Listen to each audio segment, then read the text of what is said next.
recording started. So let's repeat what I just said before I start the recording. So you can go to the website from Microsoft that you see on the screen. The link is in the chat, and there you can download the Community Edition, which is, as the download button says, it is free of charge. Function-wise, it contains everything we can ever need and much more. The only realistic limitation which is to be taken into consideration here is that after 30 days it will ask you to log in with a free Microsoft account. So you can just create a disposable account on a disposable email address. That's all it wants. It just wants some garbage data which are completely useless. And once you have downloaded the installer, like here, the only component we will need for our lecture will be here the desktop Entwicklung, so desktop development with C++. I should also select English language since we don't want German. And when you look onto all the other components, there's a huge amount of other functionality that one could add. There is even some native Linux support by now, but for us, just the desktop environment is enough. We see here on the side that there are many components already pre-selected. I think we can stick for our purposes to the defaults. For more complex things you might want to add MFC and maybe CLI, and what else could be useful. Yeah, that's already everything that's really useful. You can notice here also that you can install older versions of the build toolchain. So if you would have some older project which for whatever reason would not want to build with a newer Visual Studio, usually it should, but there might be edge cases where it does not. Then you can select all the toolchains and use the newer UI to build using the old toolchains. And you also have here a large selection of different Windows software development kits. One is pre-selected by default, in this case the newest, and this is all we need, so we will stick to it. You can in principle browse even more components here on the second tab. The languages I already showed you. I would strongly recommend to install it in English, because if you encounter any errors, any problems, and you try to Google a solution, Googling in German for software development topics usually doesn't work very well. So English is the universal language here, and even for the UI it is recommended, since all the error messages are localized, of course. So I find it quite odd that Microsoft offers actually so many different languages. Right, so we have selected it, and then we can click on install. This will take a while. So while this will be installing, we can take a look on Visual Studio, which I already have installed on my host system. So when you start it, you get such a start screen, and then for our application we'll just start with create a new project. You could of course clone an online repository or open an existing project, but since we are starting from scratch here, we'll be creating a new project. Today first we will take a look on how to use Visual Studio, how it works, how the UI is structured, and so on. And only if we have any time left, we'll actually start looking into doing something with C directly. So as you see here, you can select languages. So we select C++, we can select Windows platform, and that should be enough. And then we can of course search for something, but what we generally just want is a console, some console application like this one, console C application. Next, we can give it a name, let's say test project. You can select a folder where you want to store it, and then you can select a name for the project. This will create a couple of files. So if we let this do its thing, it opened the window on the other screen, so let's move the window back where we need it. And we can also take a look how the project structure on disk looks like. So as you see here, in the path that was specified during project creation, it has created a folder with the name of our project. Inside the folder we have a solution file. The solution file is in principle just a XML file which contains, once we get it open on the right screen, which contains some project description and the different projects which can be loaded. So In our case, our project contains only one project, or rather the proper terminology would be our solution contains one project. The project is stored again in a folder with the same name. There is a checkbox during creation that you could have all these files be put at this level.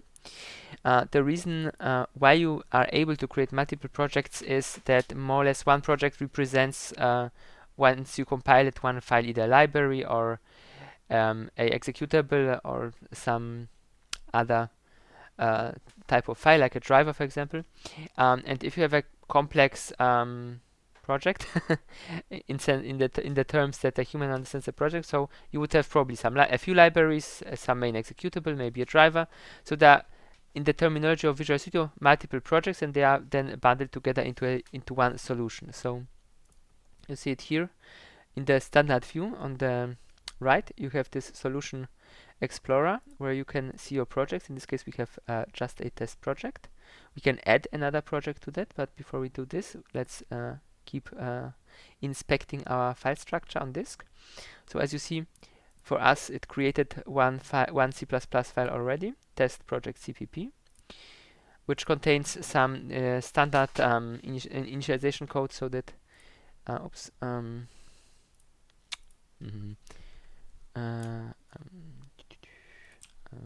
stop.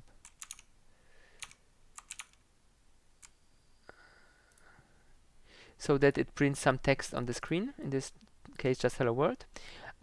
We don't need the code, it's just created for convenience that we have a project which you can start right away. And there are 3 more files. The VCX project file contains the general configuration of how the project is set up. So which files you have, which options for which file are set, etc. Again, internally it's a open with under app. Internally it's just a XML file, properly formatted this time, which contains all the presets for your project and the presets for the individual files.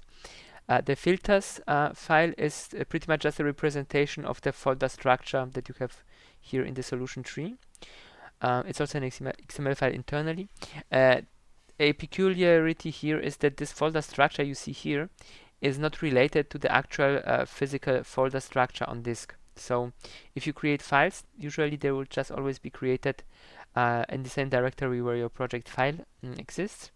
And if you want to have an actual physical folder structure here, you would need to manually move the files into folders and then add them to the project as a second step.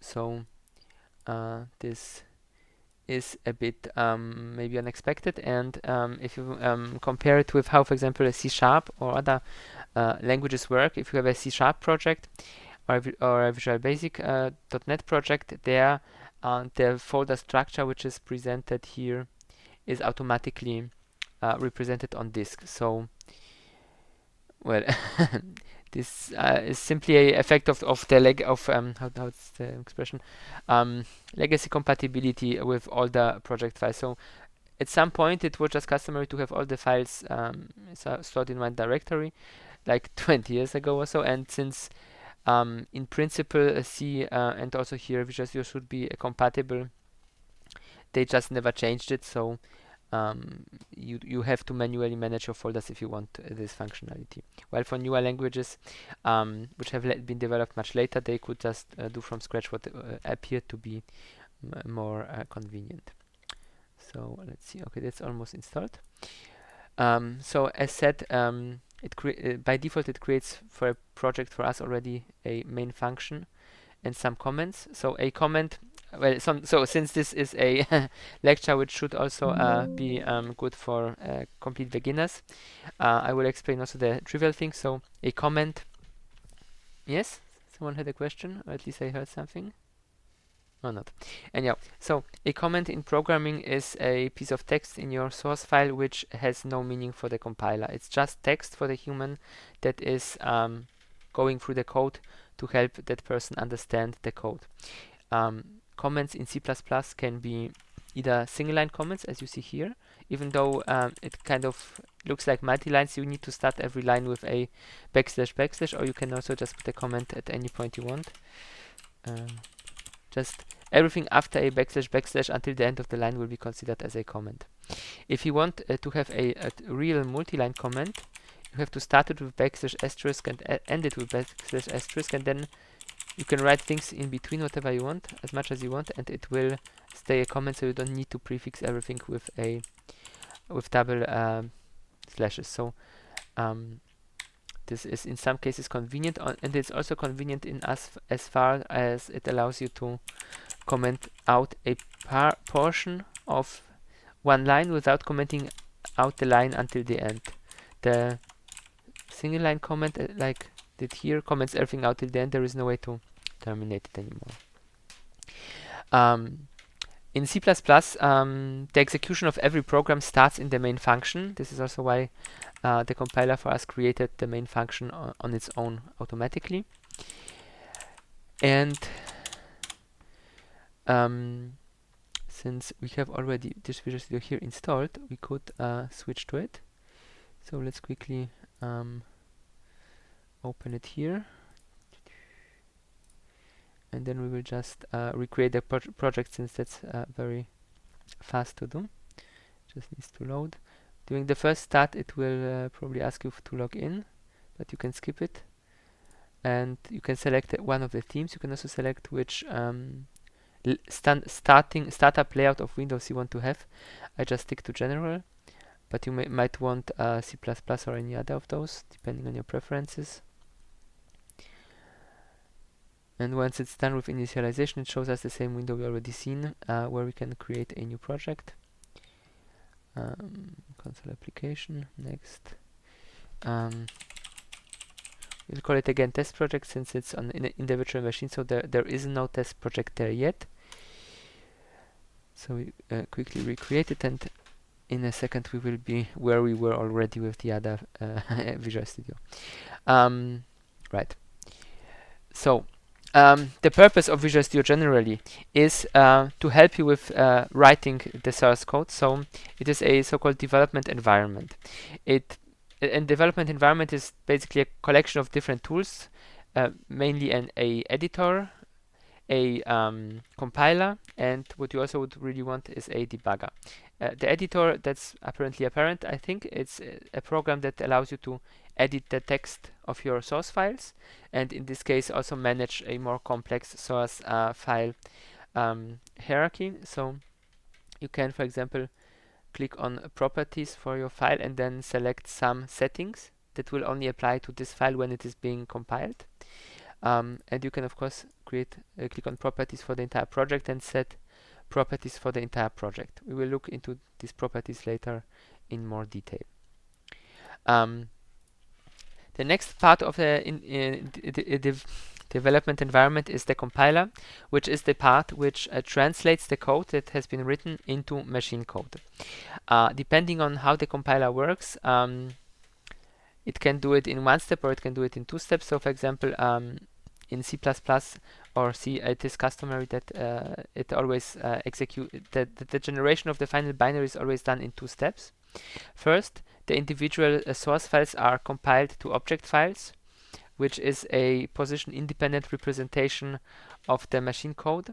And then those object files are linked together by the linker, which then finally creates the actual final binary that can be executed. So we can try it out. Let's just press play. Yeah. Unlock this here. So as you see, it opened a console window and it printed the text we wanted it to print. So as far as simple. Now let's again go to the location where this has been stored. We will see that some additional files have been created. Where was it? Source, repo, the project. So it created here. So in both folders, it created an x64 folder and then a debug folder inside it. Why they are called this way, we'll take a look on later. And on this level of the folder structure, it created the actual executable. We can just click it. Okay, it actually the way it's made, it closes the terminal automatically, but we can cd to the folder. Um, and then we see that our application is working. And then created also a PDB file which contains debug informations, which what they are we will take a look at in a second. And if we go out of it and go into the actual project, then we have again a x64 folder and a debug folder, and then we see a couple of files. And for us, these are usually not relevant, so they are just compiler artifacts, as they are called. So they are made by the compiler as a in-between step. They usually also consume a lot of space. So if you are distributing some source code, you would not want to include those. And if you are distributing our binaries, you also don't need this. Then you just need the binary itself. But you see, for example, here the object file, which is the compiled representation of our test project CPP file. And then if we would have more files, then we would have much more object files here. Okay, so this much to the compiler in the simplest way possible. And the last portion here that is really important is the debugger. The debugger is a functionality which allows you to, as the name says, debug, which means analyze the execution and find issues with your application. So generally the way debuggers work is that they allow you to set so-called breakpoints. So if you have your program code, you can in Visual Studio, just by clicking on the Side tab, set a breakpoint, and now if you execute the application from Visual Studio, it is automatically started under the debugger supervision, and when the code execution, when the code flow reaches the breakpoint which you have set, then the execution will be interrupted and you can inspect the state of your program. And to some extent you can also manipulate it, so you can read-write memory. You could in principle rewrite the machine code on the fly, although that is usually not something that people do, but technically it would be possible. And to some extent Visual Studio even allows you to change the actual code in an easy way. So you can configure a project such that if you are in a breakpoint and then change the code and then resume from it, it would recompile a portion of the code, update it in memory, and then if nothing crashes, the program could continue execution with the already changed code. In my experience, this is not really reliable, so I don't use it. If you want to change something, just terminate the application, change it, compile it again, and run it again. This is a much cleaner approach. Okay, so this much to the Visual Studio in general. So maybe one more detail: if you have the Visual Studio can if you have the wrong language, you can change it somewhere here in environment, international settings, language. So if you install, for example, English and German, then you can change this here. You can change a lot of about how Visual Studio works in all the settings. There are a huge amount of settings for it, so we might want to adjust some of them later, but not right now. So are there any questions at this point about the Visual Studio? Can we proceed with the next part? Okay, since there are no questions, then let's continue. So in C and C++, as already partially mentioned, the source code is distributed across multiple files. So let's first just create another file. For example, here we can just go and new item, and then you can just file name, let's say source CPP. And generally, when using C, you would use the extension C, and if you are using C++, you would be using the extension CPP. In what the differences are between those two, that we will take a look at later.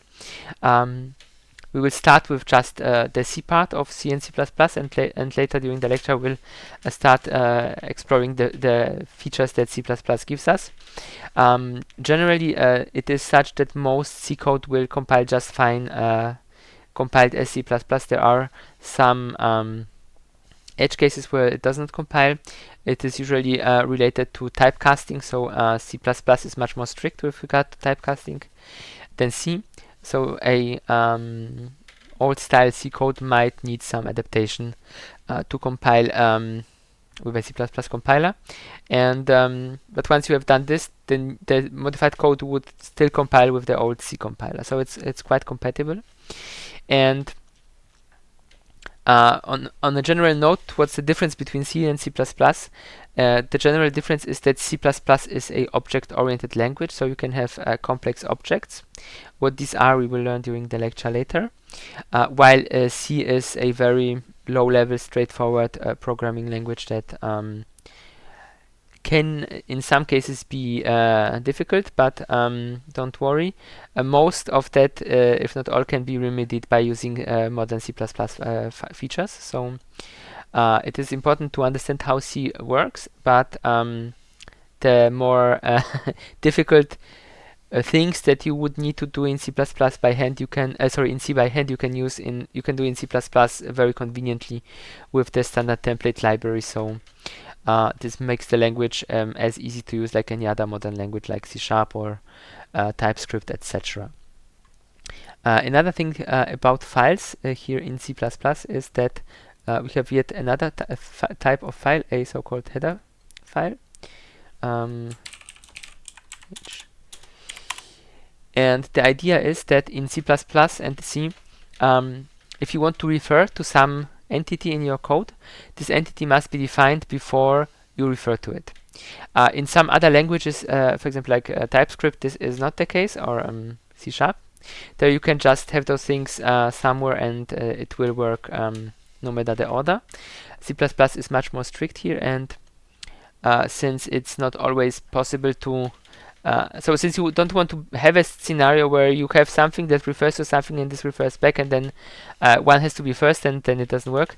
To handle such cases, C++ gives you the ability to declare objects at somewhere in a header file, and then, or variables or whatever you want, functions for example, you can also declare them in a header file, and just the prototypes for these things, so that you can then use them, and somewhere further down in the code you actually have the body of the function or the variable located. So the header file like here still needs to find somehow its way into the program. So let's quickly make a simple function.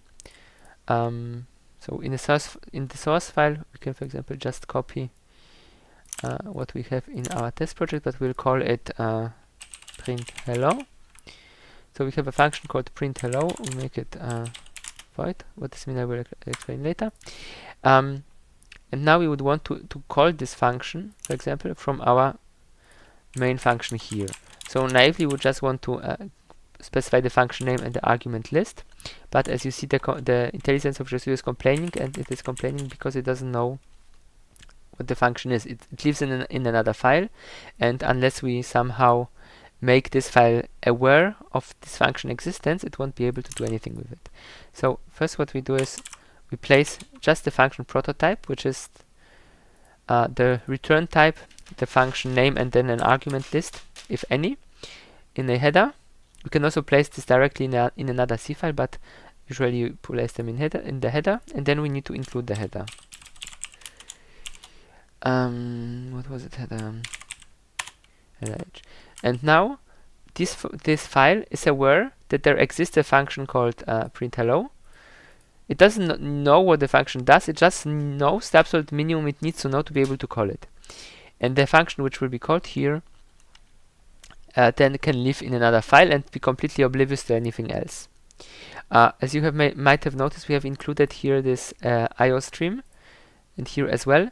These are headers from the STL library, and they allow us in this case to print text to the output. So an important part of any programming environment is the framework. So the collection of available pre-created objects and functions that you can use to interact with the operating system or just to perform internal operations. If you would have only a programming language without any of those functions, everything would be quite tedious. For example, if you want to take the square root of something, there is no hardware instruction for a square root, so you need to write a function for that. If you have a framework, you can just refer to a function which is already implemented and does this. And in our lecture here, we will be using just a standard C library, a standard C runtime, and maybe at the end, if we have enough time, we will take a look in to using the standard template library. So this one is much more advanced and was developed later. So if you have some very old C compiler, you will only have the C runtime and not much more.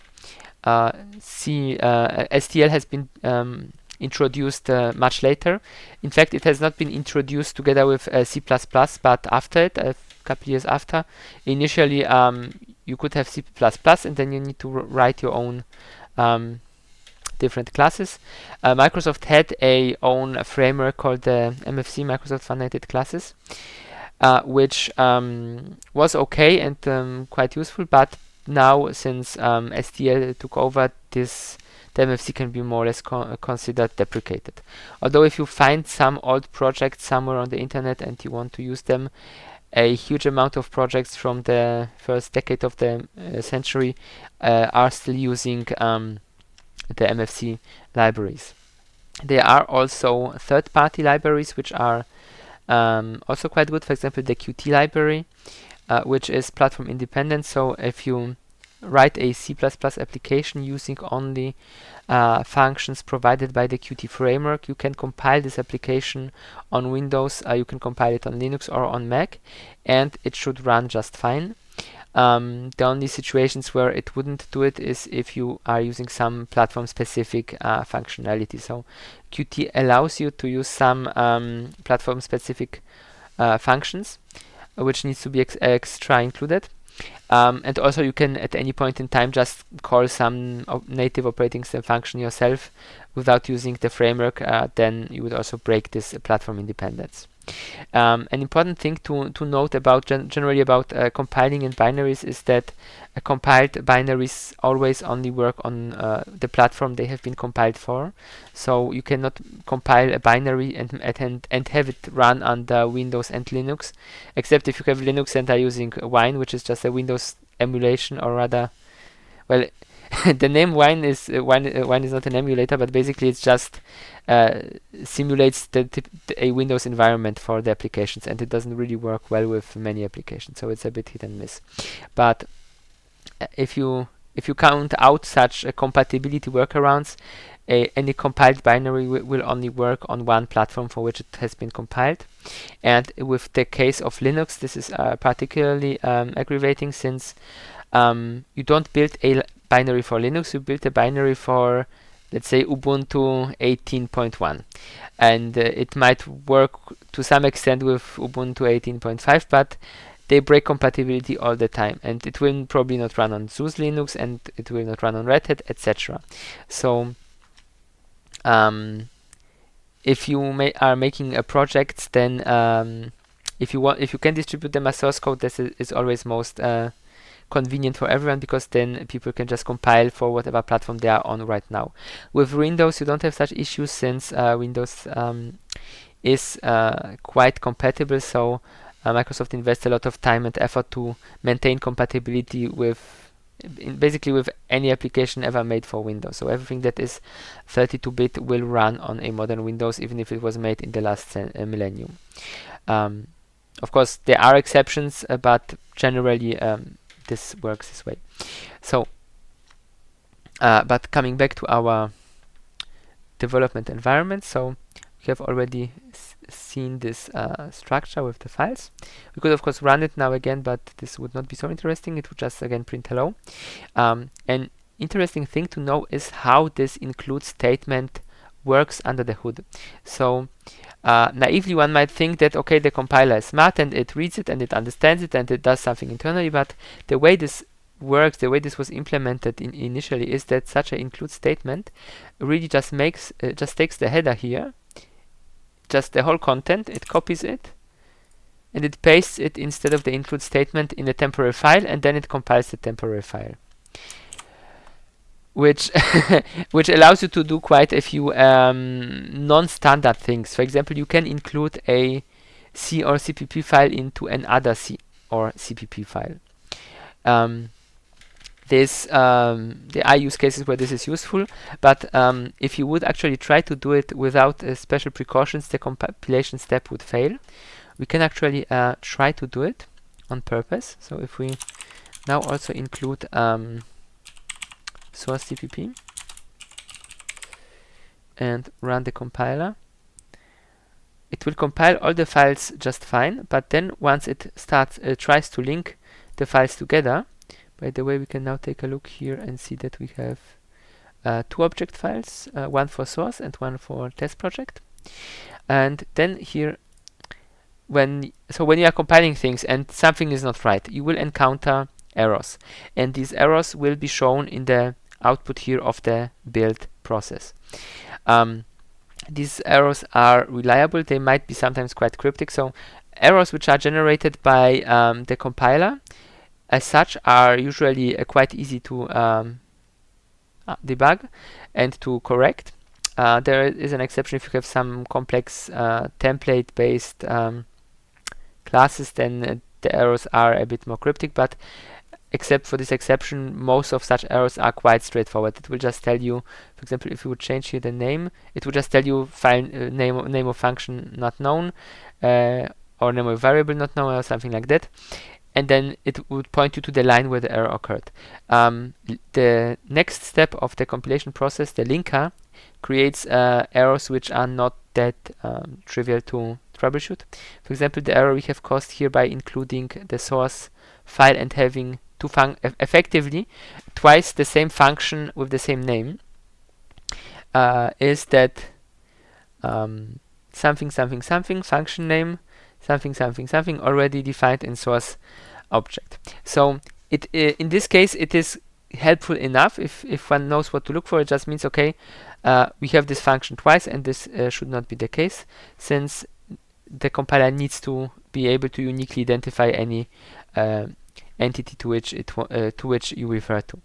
But there can be much more convoluted errors here, which can arise if you are mixing different libraries or compiler settings that will not be as straightforward to identify. So let's quickly correct this, and now run the compiler again, and if everything is fine, it will just compile.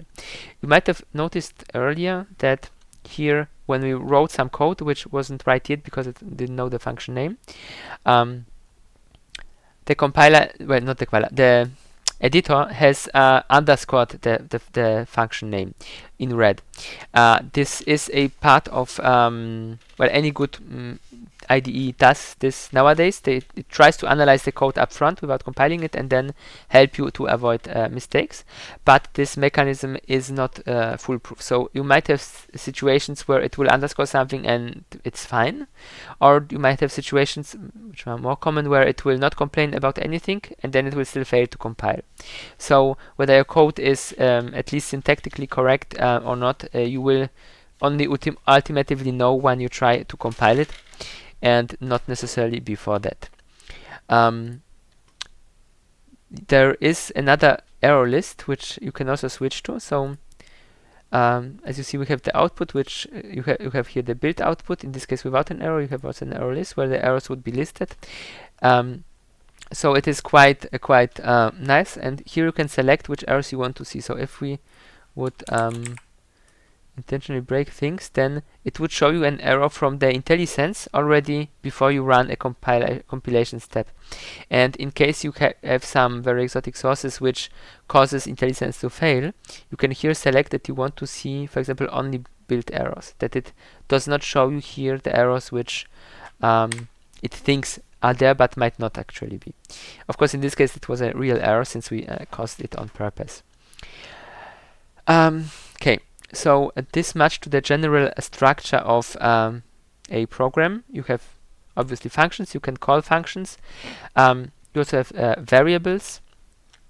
So variables are containing some informations, and the way this works with variables in C and C++ is that the variables are categorized into two variables. They can be either machine types or complex types. So a machine type variable is a variable which contains data with which the CPU, so the processor of your computer, can directly do something. So for example, a number, and the processor can add two numbers, or a floating point number, or a memory address, or yeah, that's already it, more or less.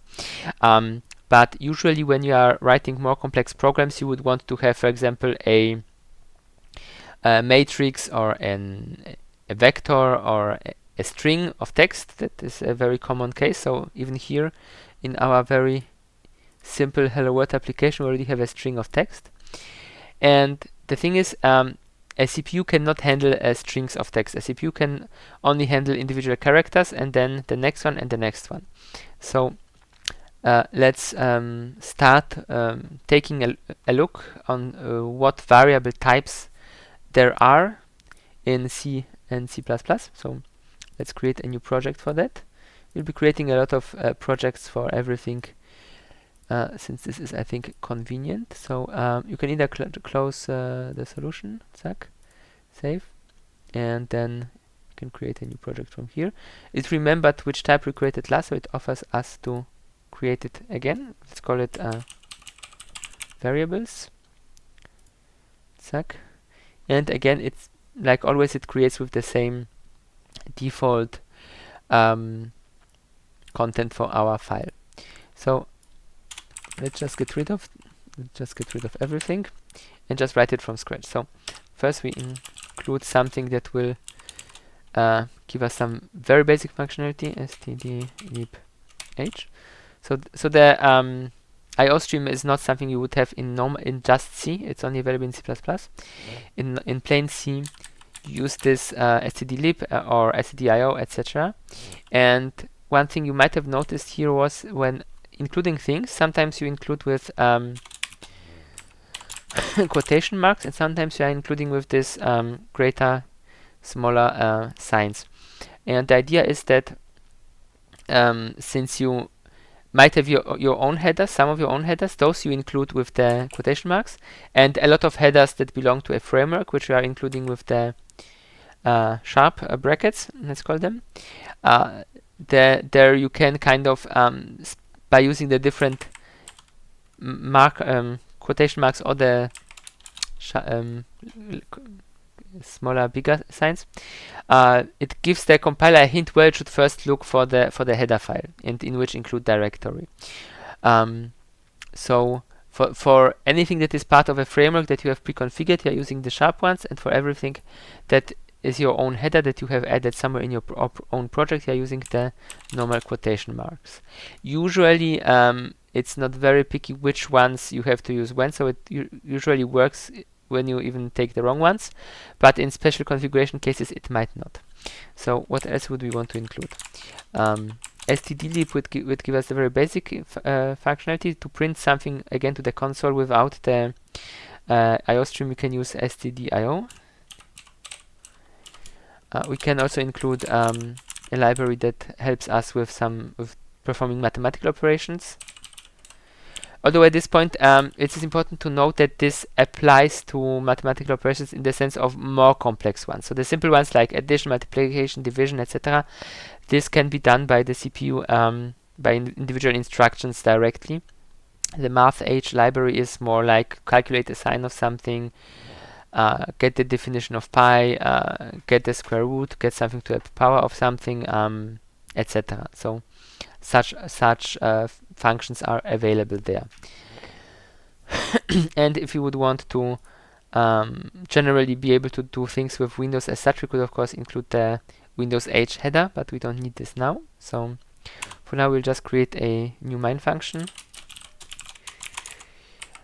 One thing you might have noticed is that Visual Studio tries to help you, so if you start typing, it automatically closes the bracket for you, which I find a bit annoying. This can be turned off in settings if you want, but since pretty much any modern IDE does this, I think it's better to get used to it instead of trying to have an old school editor where you have to type by hand. So let's first write a comment. Variables. Oops. And let's define a few variables. Char. So in C++, when you are defining a variable, you first specify the type of the variable. It can be, as already said, a built-in type or a more complicated type. The more complicated types we'll take a look at later. So now we are just looking on the machine type, so these ones that can be handled directly by the CPU. Then you can, after having, so first the type, then the name. The name can be pretty much anything within reason. So it must start with a letter or the underscore. Underscore is also valid, although some conventions say that things that start with underscore are reserved for framework use, so you should not call your own things with anything that starts with an underscore. But that's just a convention, and this doesn't mean anything. The compiler doesn't care. The only thing the compiler cares about is that you only use the characters which are allowed to. So these are ASCII letters, numbers, and underscore, and it cannot start with a number. It must start with a letter or underscore. Then you can either just be done. In C and C++, all expressions are to be terminated with a semicolon. This is something that is not like so in many other programming languages. So if you have any experience with, for example, Python or a MATLAB script or anything, well, if you know JavaScript, in JavaScript you can terminate, but you don't have to. In C you have to. So if you have no experience with C, but some experience with some other programming language, a very common bug is to often forget the semicolons, but this is something the compiler will tell you instantly and where, so it's easy to fix. At this point, you have defined the variable, so you have told the compiler there will be a variable of type char.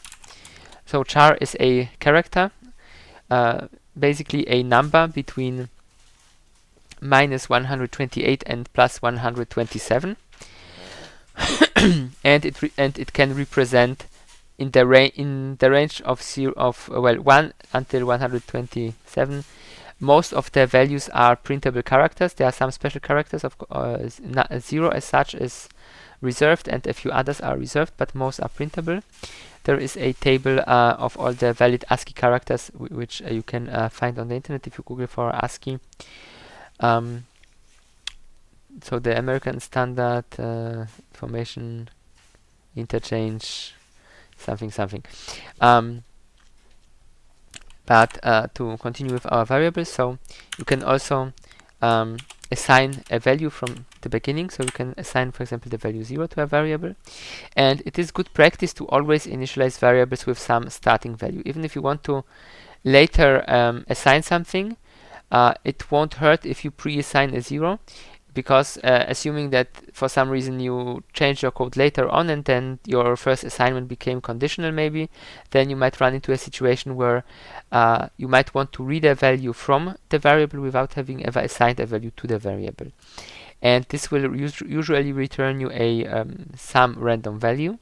How random it is will pretty much depend on how the variable was defined and also on your compiler settings. So you can, in certain scenarios, just rely on the compiler just initializing things for you, but this does not work in any situations, and it's, as mentioned, a good practice to always initialize your variables with something at the beginning. So in this case 0, and let's write down what this is. So a character is 1 byte long. So a byte is 8 bits, and it can have values from -128 until 127. The next bigger type that the CPU can handle is a short, which obviously not obviously, but which just are 2 characters or 2 bytes. Oops. Apparently it wants auto format our code. There is a setting you can disable that either when you close the curly brackets or when you press a semicolon, it will auto format the code you have written, and unfortunately this is not necessarily a formatting which is pretty, so I don't like the auto formatted format that much, so we might disable this later. 2 bytes, and this one can contain much bigger numbers, -24 23,768 until, let's change the format to like this, to pretty much the same value, just one less. And the reason why the negative values are in fact always one less than the positive values is related to how the binary representation of numbers works. We'll take a look on this later today. Right, and this type of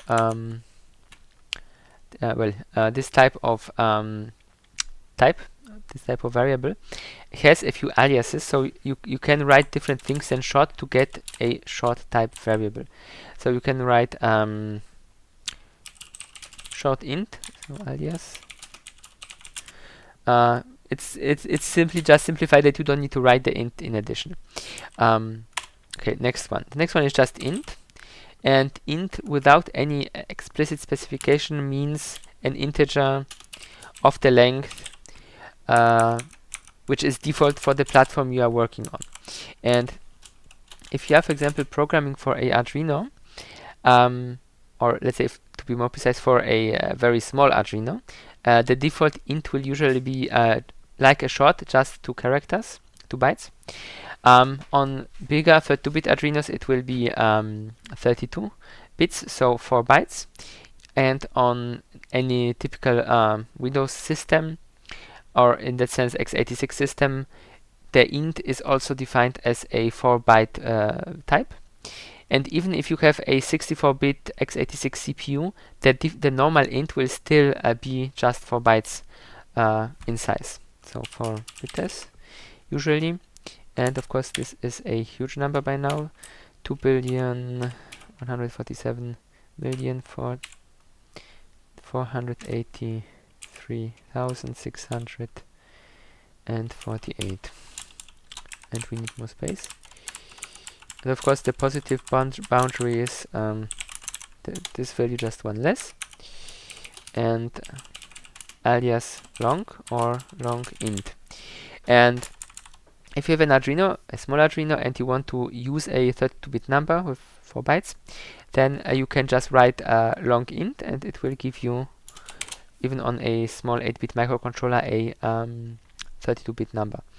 Of course, a small 8-bit microcontroller will not be able to handle that number in one instruction, so the compiler will implement code that will make it possible through just multiple steps to do the basic operations on your variable, even if the variable is bigger than what the hardware can handle. We can actually test this here, since we can switch the project from 64-bit to a 32-bit build. But we are not yet done with our variables. The next variable type, which is very basic and very useful, is int64, and usually it's defined with these 2 underscores, so that's the machine type definition for Visual Studio, and I think this is also compatible with GCC. What is also quite typically that people do is that they define stand-in type names, which then they use, and this way you can ensure that you can then pick the right definition for your platform if you would be changing the platform a lot. 64, we again initialize it with 0, 8 bytes. Oops.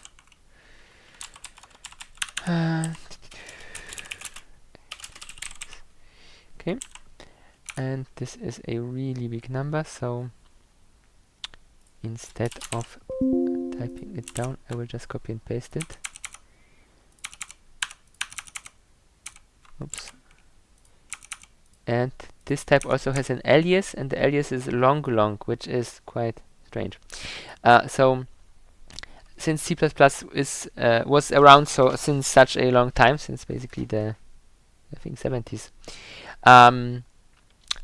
there is quite a lot of legacy in the syntax and in the language as such, so that things sometimes nowadays, if you would do it, you would not do it this way.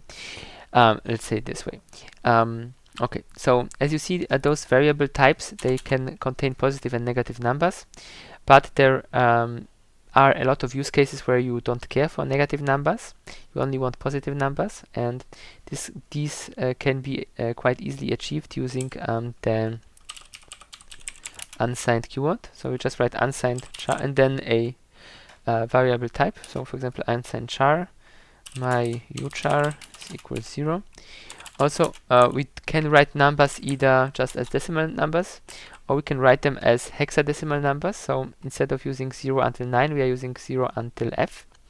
And for the compiler to be able to differentiate which ones we used in case there are no letters in that number, it is you find that you have to prefix your hexadecimal number with a 0x. So you write 0x, and then you can provide your hexadecimal number.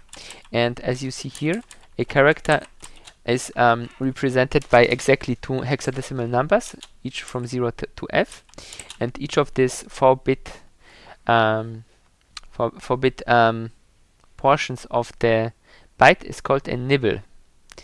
Yes, indeed.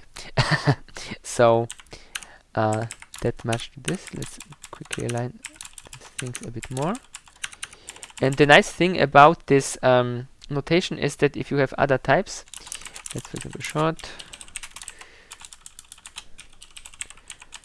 then you can easily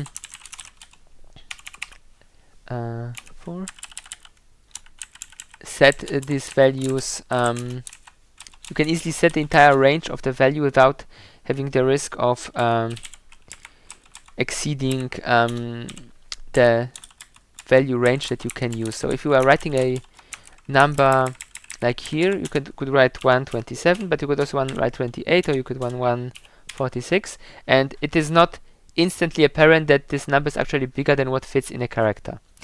And the compiler in such scenarios will give you usually a warning and not an error. It will just say that there is some data loss, and this is something that, since it's just a warning and it compiles and it runs until it crashes, if it crashes, it might also run and then just do random wrong things. So there is a setting that you can switch to turn all warnings into errors. So if there is any warning, your code will not compile at all, and this will force you to fix whatever you have done wrong, which is quite actually a good idea. So I would recommend you to use this setting. I can show you where it can be found.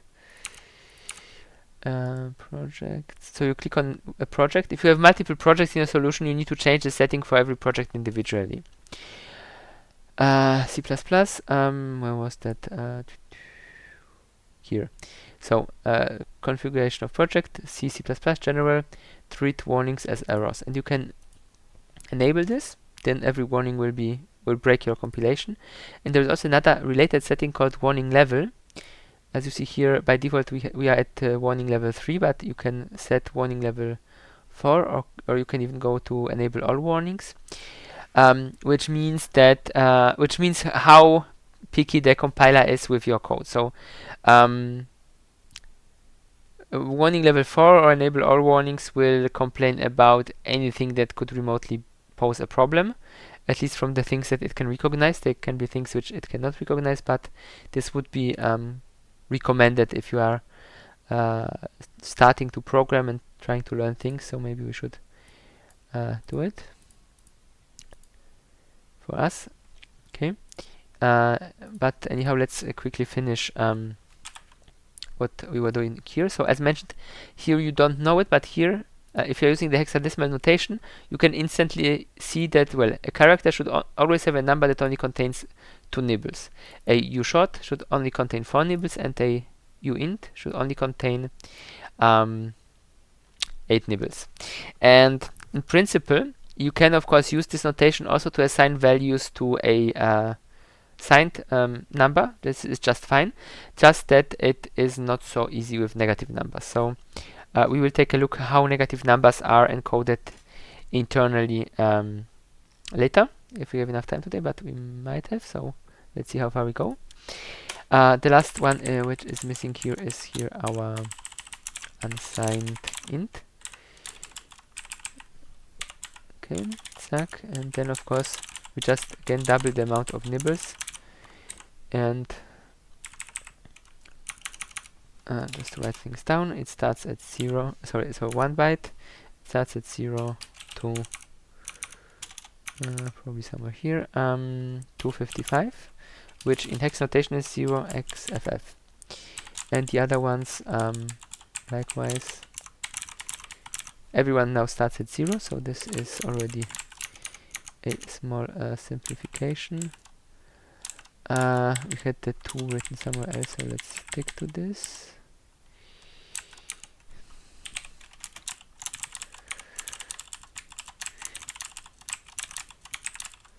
Okay, so the these are wrong, and here it's super trivial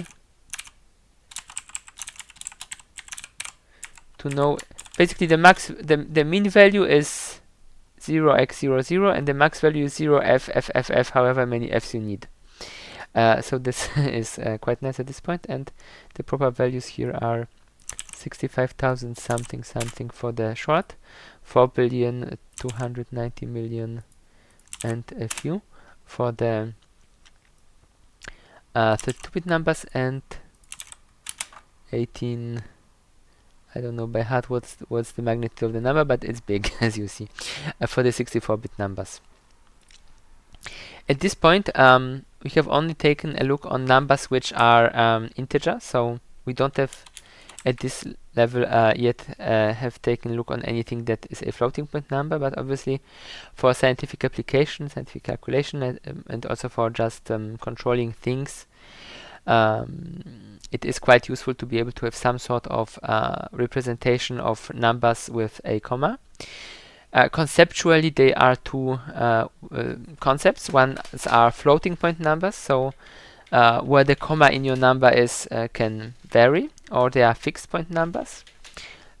Fixed point numbers have been used in the past. They are used, I think, in banking a lot, but they are not implemented on a hardware level in modern CPUs, simply because a fixed point number, a fixed point integer is just a normal integer. You just define where your fixed point is, so you don't really need a specialized hardware support for that. With floating point numbers, this is different, since they are encoded differently and generally much more complex. Therefore, CPUs have special instructions to work with those numbers, and in fact this was not the standard at the very beginning. So the very first x86 compatible CPUs were not able to handle floating point numbers natively. You needed just a software emulation for it. You could buy a dedicated coprocessor, which then would only be used for floating point number operations. And from the fact that this at some point was a completely different piece of hardware, there are some peculiar artifacts of how floating point number, especially exceptions related floating point numbers, have to be handled. But for our use case, we don't need to be worried about those peculiarities right now. So next will be floating point types, and they are actually quite nicely explained on this website, but for our purpose, let's take a look. Typically, the CPU hardware will support two types of floating points. One is a float, and you can write using a dot as a point. So we are not using like a comma, but a dot, and use the suffix f to indicate that it is a floating point. And this number is 4 bytes long. 4 bytes long, and so it's oops, the 4 is not the 4, so it's a 32-bit, and it can contain values plus until minus 1.175 549 to the power of plus / minus 38. So it's quite a large range that it can represent, but it's actually for scientific applications even not precise enough. So if you would do a lot of calculations with just single precision, you would accumulate errors, and this would not be good. So there is the double precision type, which you write just like the float, just you don't write F, you don't write anything, you just terminate it with a semicolon. 8 bits, so it's 64 byte, a bit, and this, the range of the values for this type is 2.22507 e plus slash minus 308. So as you see, it is quite a large range that you can cover with a double. And for typical scientific applications, this is good enough.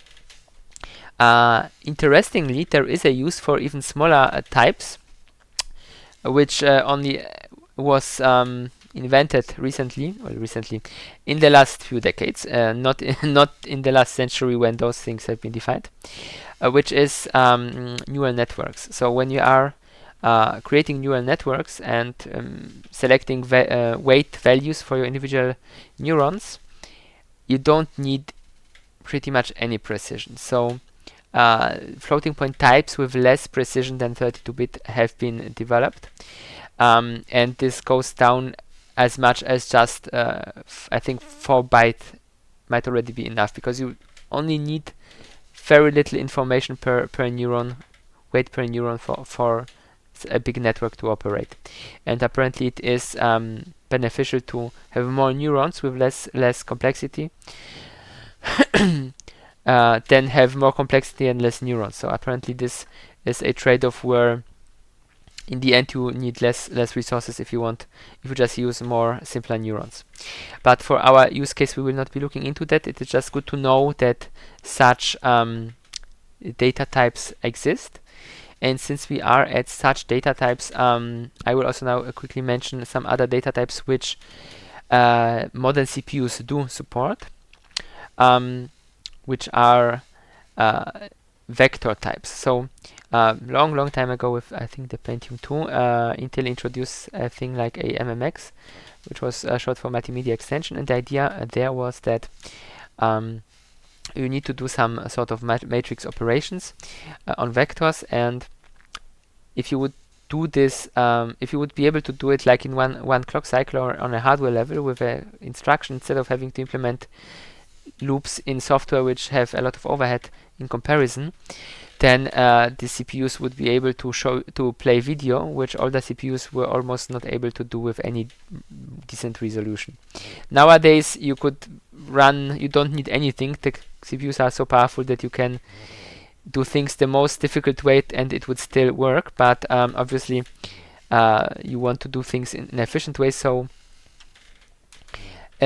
these types of vector operations have been extended, and we will come to it in a second. So the idea of this vector extensions is that you have data types, for example like in __ int 128, which internally is, for example, made up of 4 32-bit integers, just 4 individual 32-bit numbers, but there is a special register in the CPU where you can write such a big number in one go, and then you can make some operation with this number and, for example, another number. So you could, for example, add 2 4 number vectors to each other in one operation, instead of having a loop that like counts 0 to 4 and then adds every single number individually.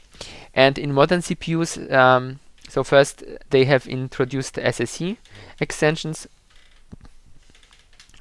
which were able to handle larger numbers up to 256 bit, and in the latest CPUs that you can buy nowadays, although not in all of them, you have something called AVX, which is short for Advanced Vector Extensions 512, which can handle 512-bit vectors.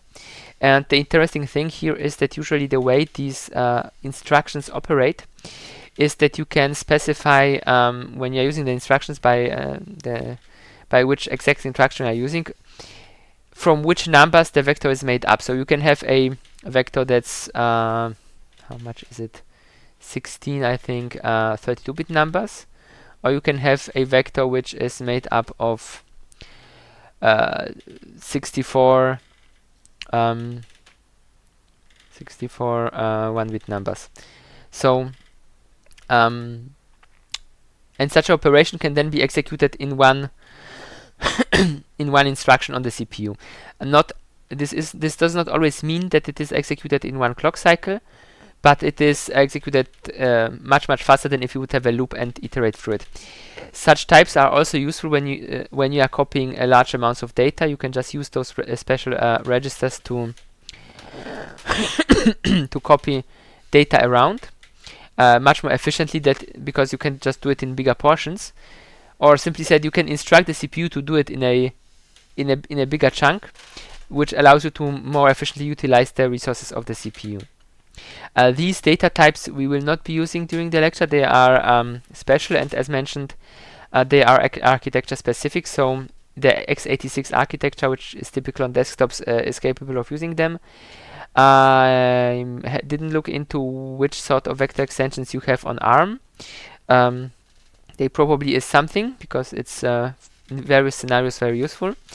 But for example, on a very simple Arduino, you are quite certain not to have any sort of accelerated vector extensions instructions available. So usually when writing code in C and C++, one would not try to do anything with those special types. One would just stick to the types that one has and rely on the compiler using those other types where appropriate as an optimization step. So for example, if one would be to copy a larger data block, one would rely on the compiler implementing this in a efficient way, instead of just copying 1 byte at a time and then looping through however many bytes there are. Okay. So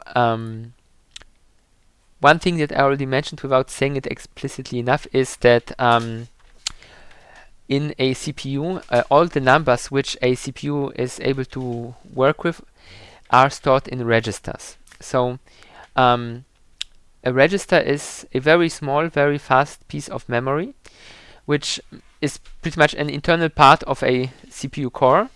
Some CPUs might have very many registers which are not directly accessible to the developer, but generally when writing C++ code, one does not need to bother with understanding those registers, because you are just using variables or function calls, and the compiler understands the registers and will abstract from it.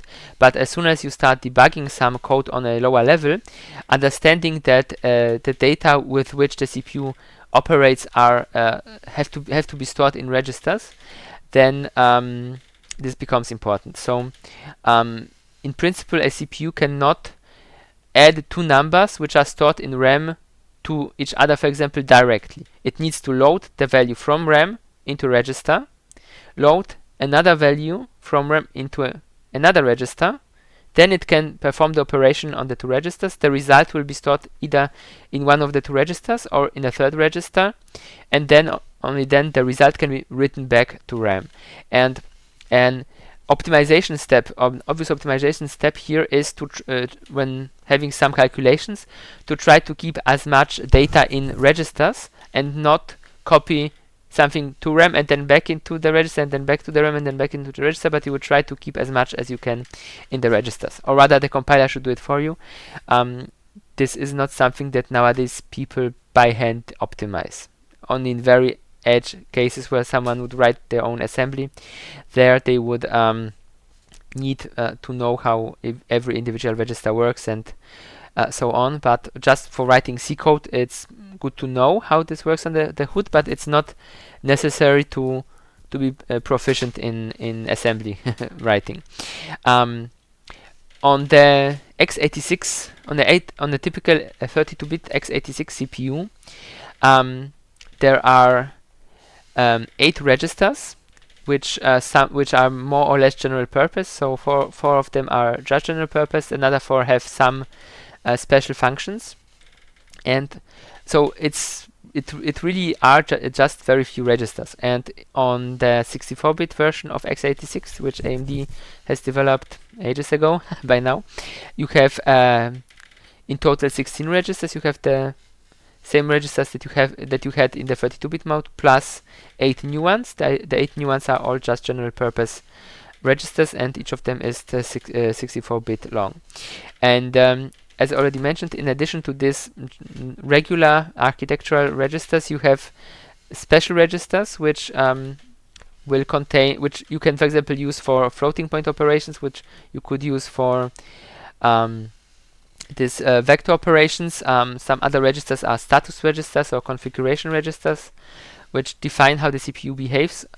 And many of them are not modifiable by the user, so they can only be modified by the operating system kernel, which runs with higher privileges than a normal process. So let's maybe at this point now take a look very quickly how just a assignment of a variable would look in machine code. So we just put a breakpoint here, and let's before we run this and then take a look into the disassembly of the code, we will change a few settings. So I will disable this code generation. I will disable that. Basic runtime checks. We don't want any security checks. So the compiler will generate a significant amount of additional code, which is there to ensure that if some error happens, that it can be localized easier, that different classes of security vulnerabilities can at least be somewhat mitigated. But for our purpose of understanding how the compiler translates the written code into the machine language, these additions are distracting, so we will just turn all of them off. Enable incremental linking, this we also don't want. Might be enough, since we this might be enough, and maybe this is a good point to point you to this drop downs here.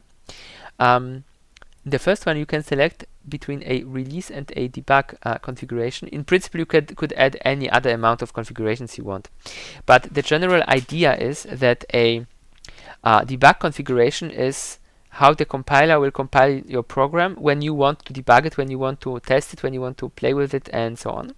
While a release configuration is the way how your compiler will compile a program that you want to give to someone else to use. And there are two main differences between those two. First of all, the release build will be optimized mostly for speed. You can select how you want it to optimize. So you could optimize it for less speed, but also less memory usage, or you can say you don't care for memory usage, you just want speed. And while it is also quite a peculiar side story, which I can tell you here. In the past, in the very past, then the way the things were was memory was expensive, and you only had very little of it, while you could always wait longer. So programs historically have been usually optimized to use as little memory as possible, even if it made them slower. Nowadays, memory is cheap. You can just always put more in your system, but CPUs are not really getting that much faster anymore like they used to in the past. So in the past, if you are so old, you remember that after a year or two, the next CPU was twice as fast, or maybe even 3 times as fast as the one that you just bought 2 years ago. Nowadays, if you want twice as fast, you have to wait a decade. Where you get kind of faster is you just get more cores, but that's just like fake. So sure, you can get more cores, and the core counts are getting cheaper, but most of your programs will only be able to use 1 core anyway. So you can have a CPU which is twice as fast as the one you got last year on paper, but it's only faster because it has twice the number of cores. So if your program can only use 1 core at a time, this won't give you anything. And hence nowadays most optimizations are always optimizing for speed and not for memory usage. This can be changed here when we switch to release. C++ optimization, you can here select optimization favor speed. You could also switch to favor size. You could also select, you could also disable optimizations if you would want to. And there are some other settings for that.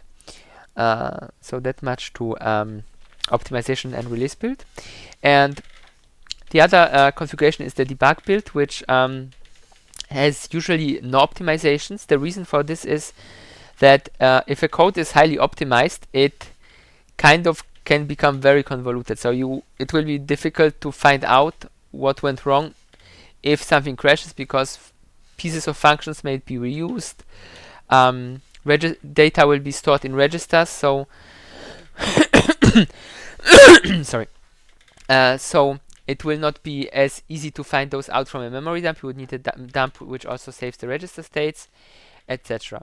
And so in a debug build you won't have any optimizations, and what you will however have is you will have much more runtime checks. So the compiler will add code. Now we disabled a good portion of it, but normally it would add a lot of code to check various things. For example, it would check whether you are overwriting some memory areas which you should not be overwriting, whether you are whether your function calling conventions are right. So what this is, we will take a look on in a few lectures from now.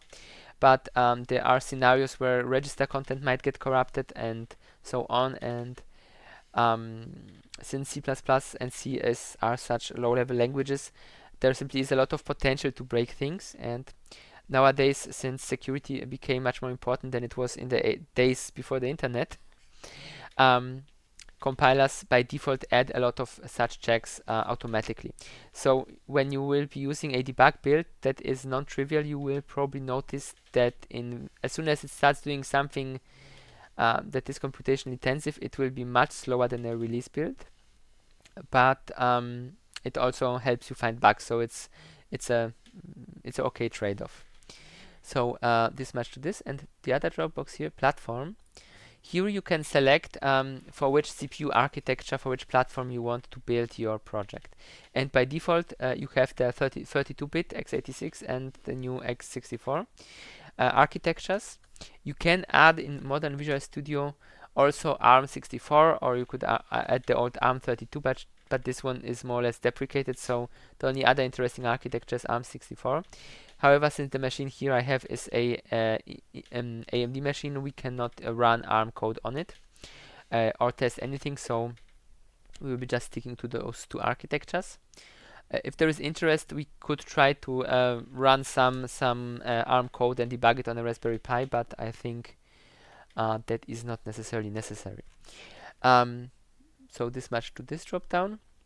Right. So we have set up our project to not generate most of the debug code. So now let's just run it and see. Right, it's complaining. Well, there are a few bugs which are quite annoying, like not the bugs, warnings, like the warning 4189. A variable was initialized but not referenced, which is really annoying. So we will just turn off what was it? The warning level. We'll set this back to 3.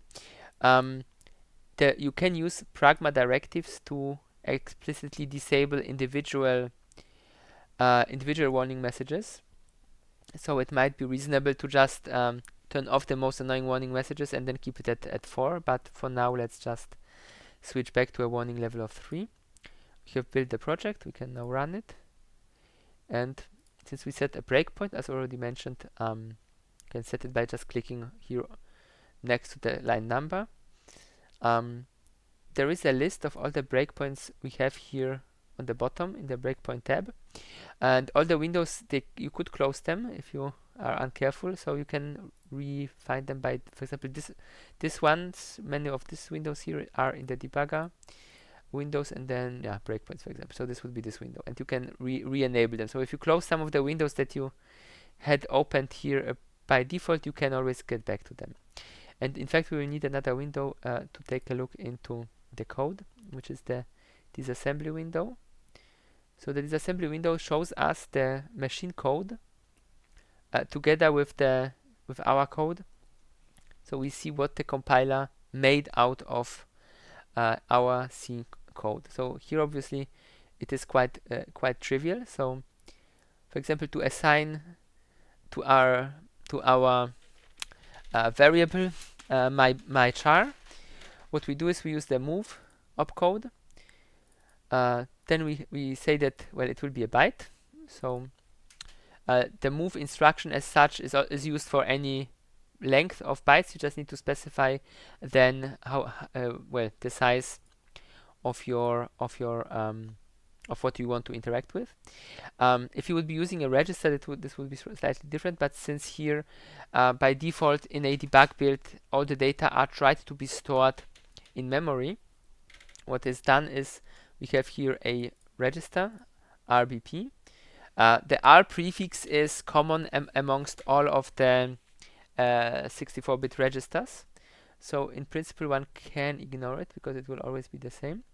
You can here open the register view, which maybe we should put here. So you here see all the 16 registers plus the instruction pointer, which is an extra one, and the status flags. So there are a few more registers here than the base 16 ones. And the base pointer register is used to point to a memory region which has been set up for our function, which our function can use easily. This memory region is called a stack, and the idea of this memory is that it can be allocated and freed. So allocation means you are taking some memory to do something with it, and freeing means you are giving it back to the system so that someone else can take it and do something with it. So in case of the stack, the name kind of suggests how this memory management structure works. Is you can, each time you take some memory to use, you have to take it in order, and if you are returning memory, you have to return it in the same order you have kind of allocated it. So you cannot randomly try to return some memory from the middle of the stack. You only can return the very last part that you have taken. And this is implemented very hardware near. So we have just a starting a pointer which points to a certain amount of memory which the operating system has pre-allocated for our thread, and this and we use here the stack pointer variable for that, and we have the base pointer as well. So the idea is that the stack pointer always points to the end of the stack. So if we want to maybe write a small sample, so that will be a long comment. Yeah, that's smart enough. We can also make it maybe prettier. So we have some data on it. So let's say in this case it would be my char, which takes 1 byte. Then we would have my short, which takes 2 bytes. Then we would have my int, which takes 4 byte, and so on and so on. And if we are allocating some other memory, what we are basically doing is, when we are allocating this memory, what we are basically doing is we are growing the stack downwards. So the stack starts at a certain, the stack pointer gets its initial value assigned by the operating system, and then when our code starts doing its thing, as soon as it wants to, for example, allocate my char, it will subtract some size from the stack pointer. So the stack pointer at the beginning would be pointing kind of here before anything happens, and then if it would be doing this like one variable at a time, then it would be pointing at the next free place, and then in the next free place, and so on. Obviously, as an optimization, what the compiler is doing here at the beginning, it is subtracting from the stack 80 hex, so already a larger amount of data, so that it does not like have to do it each single time extra. And in this case, what it then also does is it copies the content of the stack pointer to the base pointer register, and then it keeps using this register. The way this works is not mandatory. So if you would have a release build, it would be just using the stack pointer register directly. It would not need this base pointer. The reason why it's using the base pointer to store the value here is because this way the debugger can easier step through the different stack frames. So when we later take a look on function calls, we will have a deeper dive into how the stack works. For now, we just need to know that it's a memory block which is allocated by the operating system for every thread in your process automatically, and then your code gets a pointer to the next free memory in this stack. And there are mechanisms in the background how the operating system detects if you have exceeded the amount of allocated stack space, and then it will automatically allocate more until the predefined limit. So it's not like when you, let's say, assign 8 megabytes stack space to a thread that it will automatically consume 8 megabytes, but it will just consume a couple of memory pages. A memory page is about 4 kilobytes in size, and usually this is the granularity with which memory management on any system really works, single pages. And it will just allocate a few pages to you, and when it sees that you are going to exceed the pre-allocated amount, it will then allocate more. How this works in detail we can take a look on later as well, but now let's continue to focus on what our code here does just with our very simple variable assignment task. So as you have seen, the move instruction is generally used to move some data from one place to another, and the way this move works on complex instruction sets like x86 is that one of the arguments can be a pointer. So a pointer, this means this is something we will learn about later, but a pointer is just a number which gives you a memory position. So it like the stack pointer. Any other pointer is just a memory address, a number which is the index of a memory cell to which you want to write. So here in this case, as the first argument to our move instruction, we use byte. Then we say that it will be a pointer, and we say that the pointer is in this case just contained in the register RBP, and that we want to move the value 0 into there. And here, if we would look on the bytes, what was it, code bytes, you will see how this looks in more detail. So this we don't want. Right. Okay, so here you can switch between symbol names so that it tells you kind of the name of the variable, although it fails for RBP for whatever reason. But if we turn this off, it actually shows you what it really does. So let's study the code. So it maybe turn off the memory addresses because we don't care for them. So here our move instruction is presumably for 3 characters, 3 byte large, and then it's followed by the number which is then to be put into our character.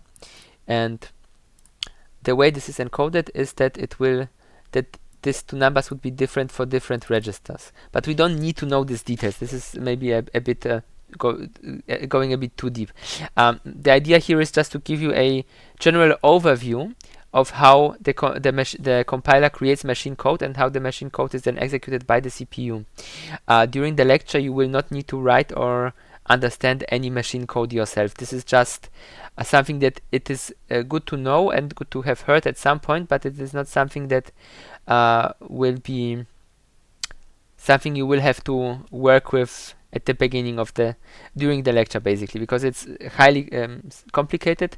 But it helps, in my experience, a lot to understand how the C++ really works. So if you then write C++ code and you have at some point seen how this kind of translates into machine code, this helps you write better C code just by having some basic subconscious understanding of how the machine code in the background, behind the scenes, is structured and how it is executed. Okay, so let's continue. So in this case, as said, we have our opcode, and as the last thing, we will just have the 1 byte that is written into it. And then we can, when we are in the debugger, we can use the arrows here to step through the code. So we could, of course, one thing is just put another breakpoint somewhere and then just press play. Zack. Yeah, that is complaining because I wrote something in the code. Let's revert the changes. Yeah. And then it goes to the breakpoint, but you can also use this arrow here to perform a single step. And a single step in this window will mean always a single instruction, while a single step in this window will mean one line. And then we have two more. This is a step over. Step over means that if you have a function call, it will not step into the function. We will take a deeper look on this once we arrive at actually understanding how functions work, which is something that we'll do a bit later. So there is no really perfect way to make everything about C++ in order, because even to understand the most basic things like a variable, we already need to have a function in which this variable can in which we can do something with the variable. But we will be taking a look on functions and how they work in detail probably sometime next or the over next lecture only, since first we want to have some understanding about variables, flow control, and of course pointers. Okay, so but just to complete this one steps over function, and the other one executes the code until the code exits from a function. So this much to those. And here, for example, then we stepped over this. So what here, for example, the compiler decided would be best is to fill the register AX with 0, and it uses a trick for it. It performs the XOR operation of a register with itself, and the way XOR is defined, if you XOR something with itself, the result will always be all zeros. And since XOR is a common instruction, it is encoded very shortly, so it's only 2 bytes of data that it takes, and this is more efficient than having to write 2 zeros into a register. And then what it does is, again, it uses a move operation, but in this case here it uses a different move. It is moving not a fixed value that it had stored somewhere, but it is moving the content of AX into our memory location. And one thing we can notice here already is that, as I already said, but I think I didn't emphasize enough, is that in a complex instruction set like x86, usually one of the arguments for an operation can be a pointer, which effectively means it can be a memory address and not data which is already stored in a register. So what it then does is it loads that. Well, you have one instruction, and internally this instruction is then dissected into multiple individual steps. It first will then load the data from the register, then it will do something with it, and then it will usually keep the result in a register. In our case, since we are just moving data, it will not load anything, it will just store to a register. But we can later take a small example how it looks when we just do any mathematical operation, for example. Then we will see that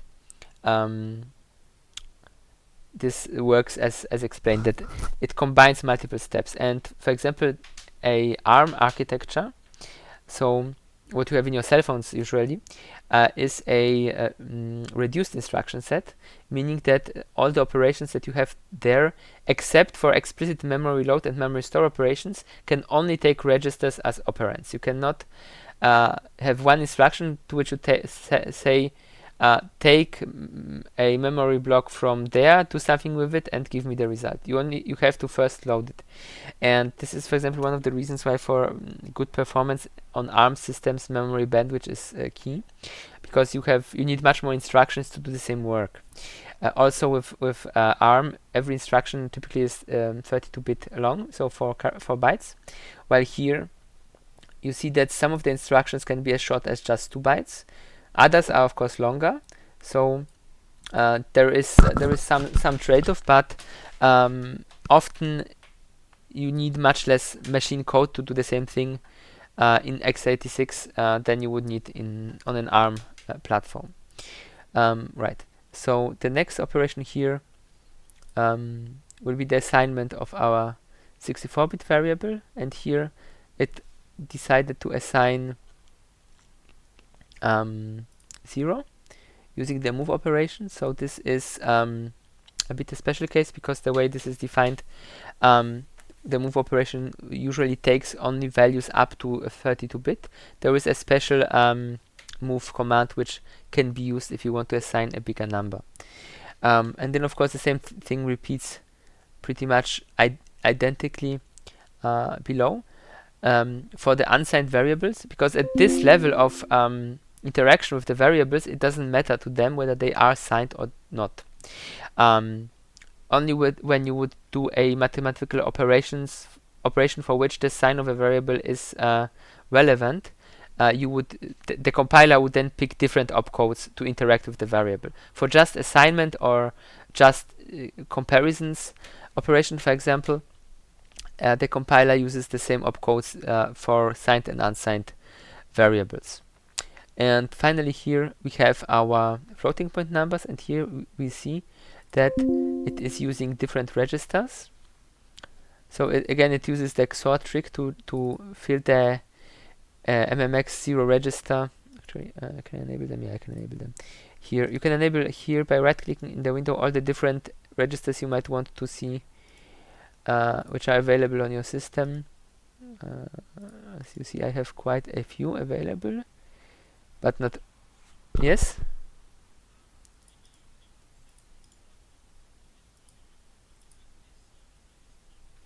I said that indeed, but maybe it wasn't clear enough. So a register is a extremely small, extremely fast piece of memory which is a part of a CPU core. So it is not part of your RAM, which is on chips that you stick on the side of a CPU, but it exists inside the CPU core itself. It's not even like in one of the CPU caches, but it's an integral part of one single CPU, of every single CPU core. And a CPU as such is made up of execution units, so functional blocks which can perform some operation. And these execution units are only linked with the register. So an execution unit in a CPU cannot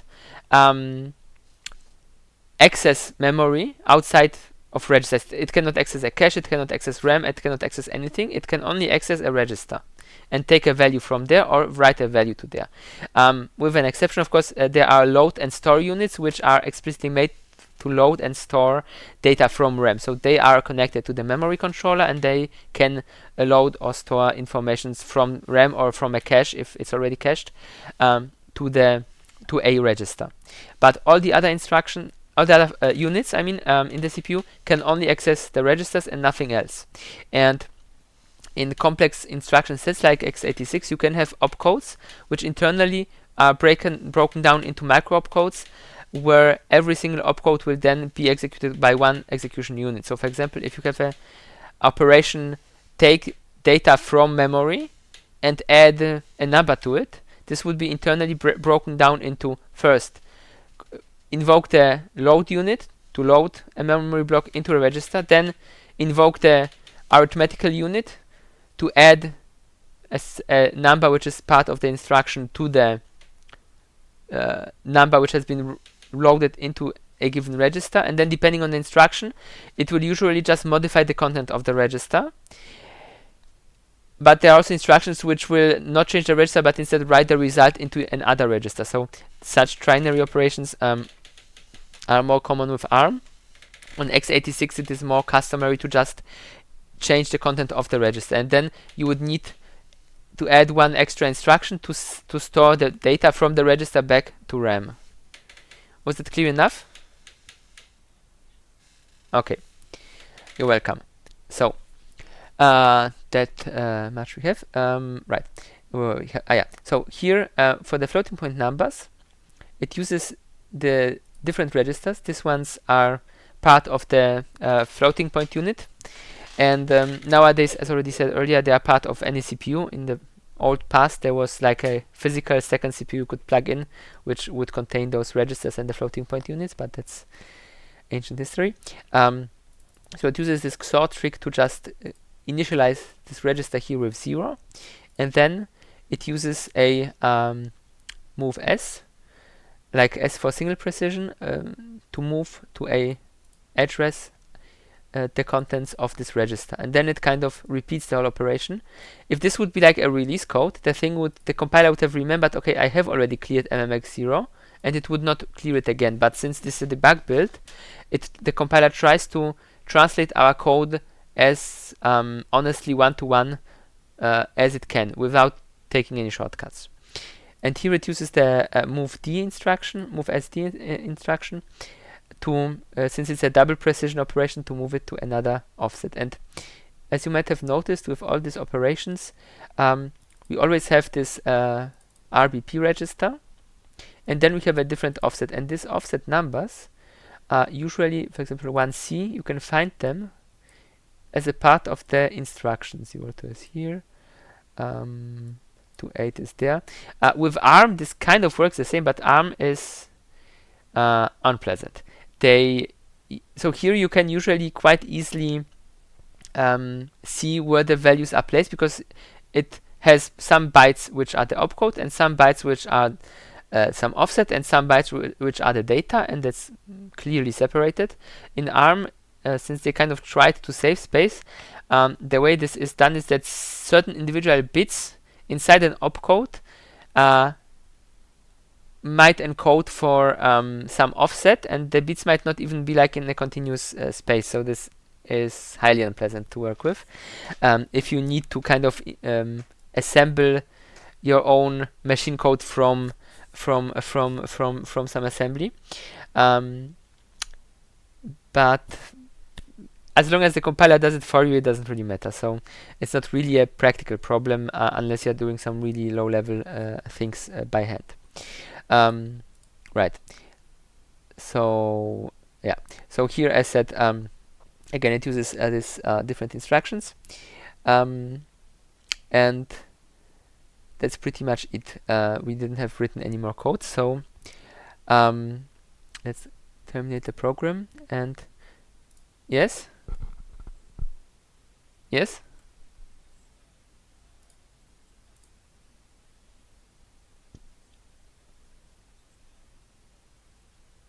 Yes.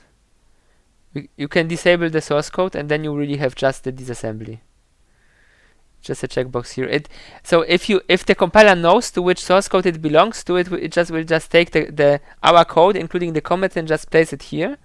But if we would have a binary without the debug informations, then it would just show us a empty disassembly, and that's it. Good. Yeah. So right, let's continue. The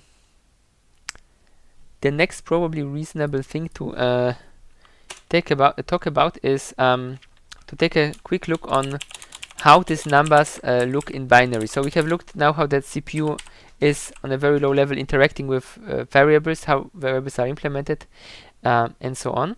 But what we haven't looked into is how those numbers are actually represented, and why the negative numbers are always one bigger than the maximal positive numbers that we can have in the signed case. So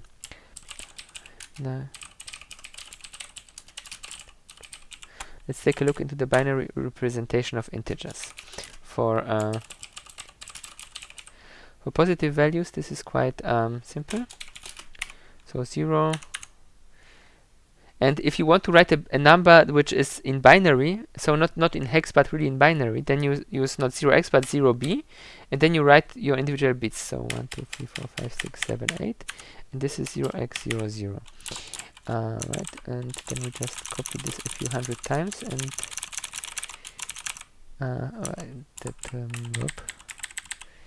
and let's see where we go. So for simplicity, let's just 1, 2, 10, 11, 12, oops, 13, 14, 15, 16. And here, of course, it's the same. So 0, 1, 2, 3, 4, 5, 6, 7, 8, 9, 10. 10. Wait, 10. 10 is A. B, C, D, E. Wait, I must have dropped something.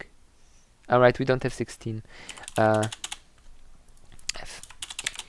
It only goes up to 15.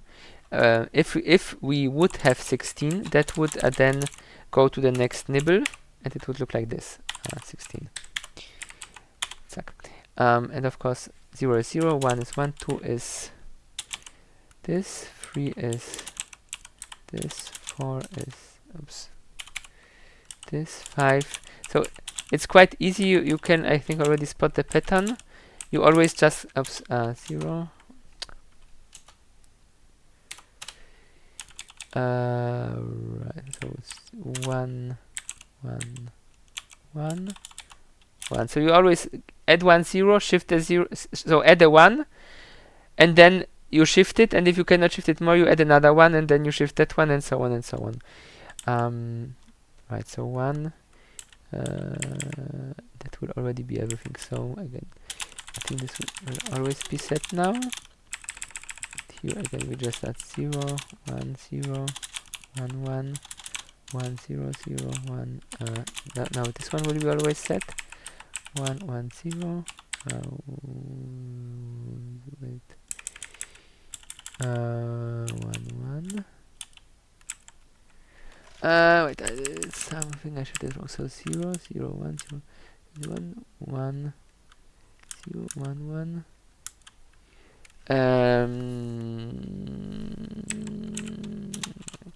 The last one should be 1, 1, 1. This one should be 1, 0, 1. That should be a 0. That's, wait, no, 0, 1, 1. Now it's correct. 0, 1, 1. No, that's not correct. I have my mistake at 8. Oh, yes. Do I? Yes, I have. Now I need to shift everything by 1. 0, 1, 1. 8, so 8, 9, 10, 11,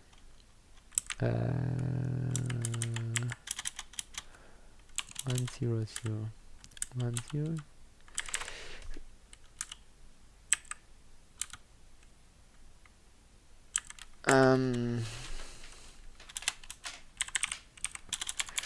Right.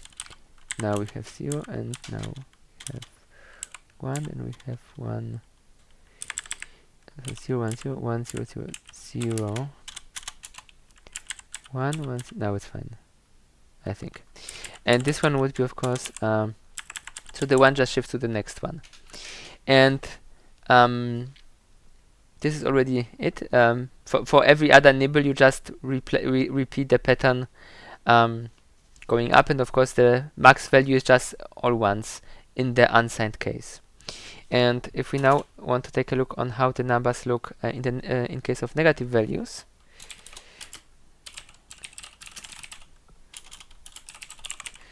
so minus 1, minus 1, minus 2,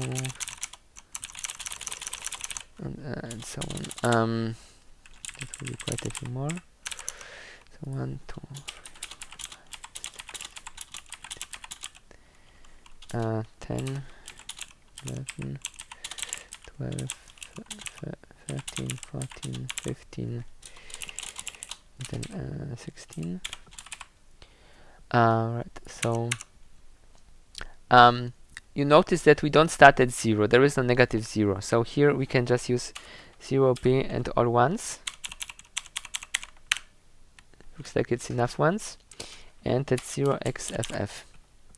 And then basically the 2 will be the same trick we had above, just that we are shifting in zeros from the side. So 2 will be with 1, 0.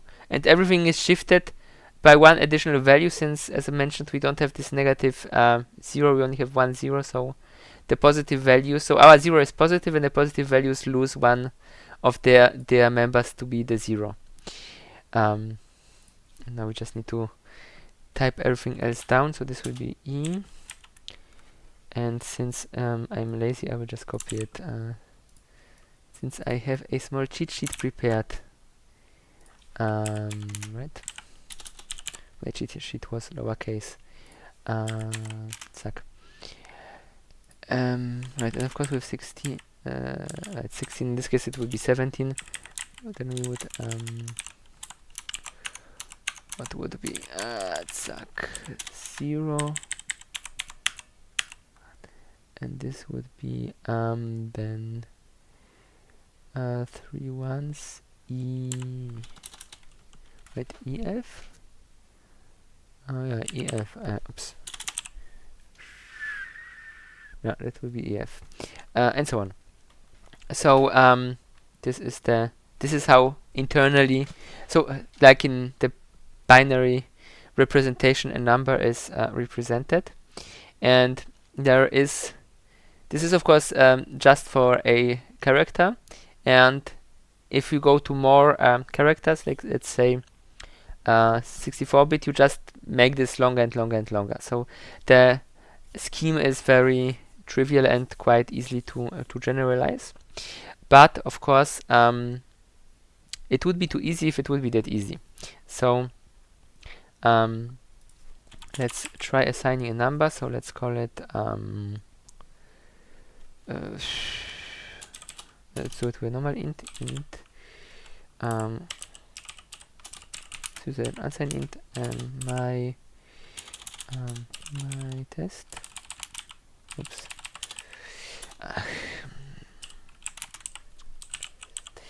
Let's assign to it the value 0x a1, b2, c3, c3 and d4. So some odd number, why not? Then let's run the program. Then we will step one step, and then we will we'll open another window, debug Windows memory 1. You can have up to 4 independent memory windows, and you can even type usually things like this, and they will bring you to the right memory address. And what we see here is that the memory contains something not quite what we have written here. D4, C3, P2 and C1. The order of the bytes has been inverted, and this is unexpected probably to you. The reason for this is in fact simply simplifying things. So if we would now want to assign from a bigger variable, so my test32 to my short, my test16 is equals. So this is something you might do for whatever reason. That should actually trigger. Sorry, that should actually trigger a warning. So we can put a breakpoint here and run the code again. And did it actually trigger a warning? Output build. It did not trigger a warning, so we don't have an sufficiently high warning level set. But what happens here, basically the content of our test16 will be only the lowest part of our number. So there is somewhere here this hex button.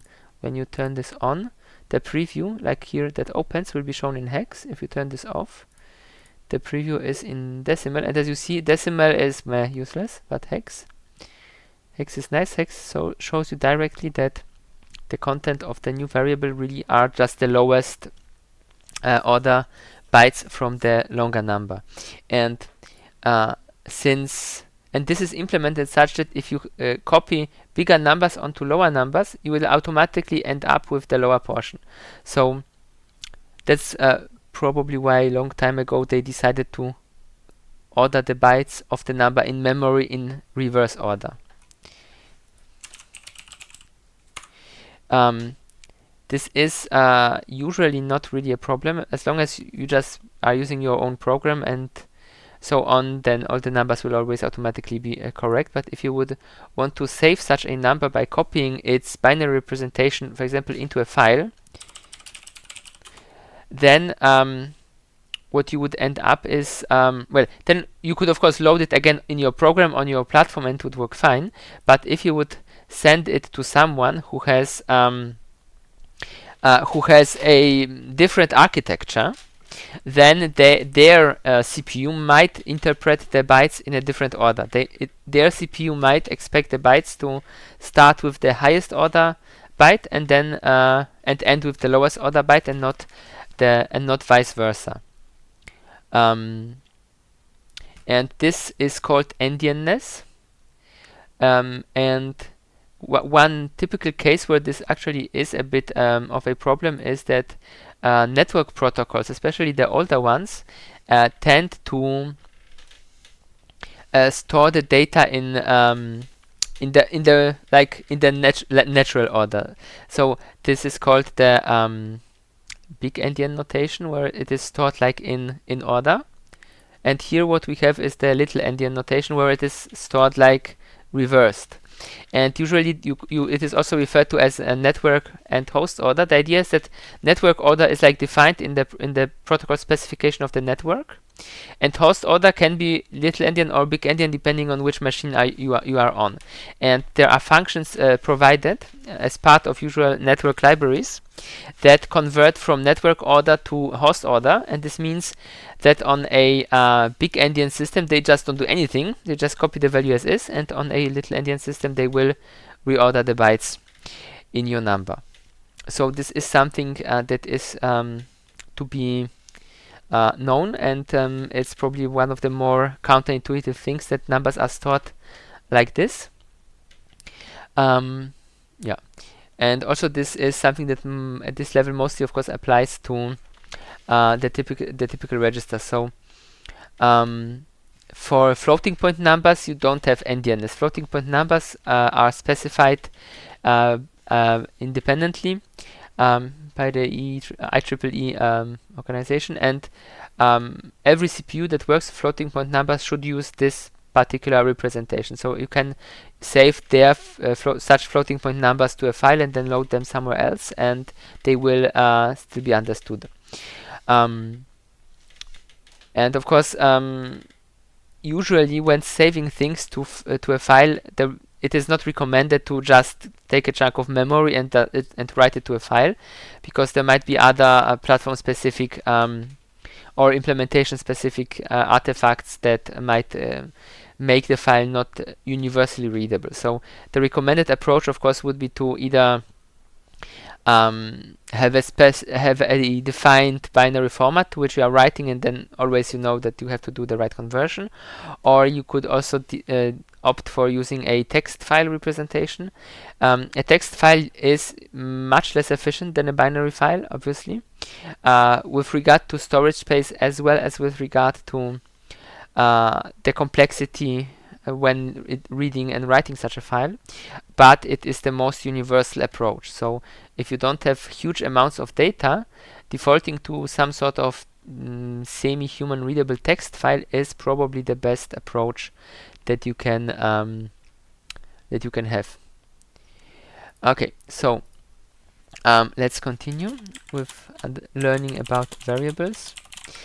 We already have used this next thing, namely the different ways of writing a variable. These are called, so basically a representation of a number that is written somewhere in the program is called a literal. And in principle, C++ supports 4 different literal types. So oh, and one more thing, we can tell the compiler that we are not allowed to change a variable. So we can prefix a variable with const, and then we write int or const unsigned whatever, and then we won't be able to change the variable later on without some trickery. So this const prefix can be stripped by typecasting, but this is not recommended, since you can use consts in certain scenarios where they must really be a physical number of a certain size, where they cannot be a variable. And if you would do then such a trick to then edit the variable, then you would kind of change some of where the variable was used, and other places where it was used it would always have the static number that it was assigned, that it was defined with. So making const things not const is not recommended, but it's possible. So the first, obviously, representation we used is just write the decimal number as usual. The next representation will be the hex representation. My x. So here again 0. Oops. Let's 0x. Let's take the same value. 1, 2, 3 should be 7b. Then we can of course have the binary representation, which we also used. Bin is equals 0 b 0 1. No, 0 1 1 1 1 0 1 1. And there is the fourth one, which almost no one ever uses and which is basically completely obsolete, which is octal. So it is only using numbers from 0 to 7, and since it somehow needs to be told apart from a normal 0 to 9 number, octal notation always starts with a 0 at the beginning, 1 7 3. And this is extremely annoying because I don't think anyone has been using octal notation in production for the last quarter century. But if you for whatever reason would have the great idea that this would look nicer if all the numbers are the same length and you add a 0 to your decimal, this thing is no longer decimal. So never prepend your decimal numbers with a 0, because this will make them something completely else. This is just as a general warning. And of course, we already tangentially mentioned it, characters. So how would a CPU which only deals with numbers work with characters? Well,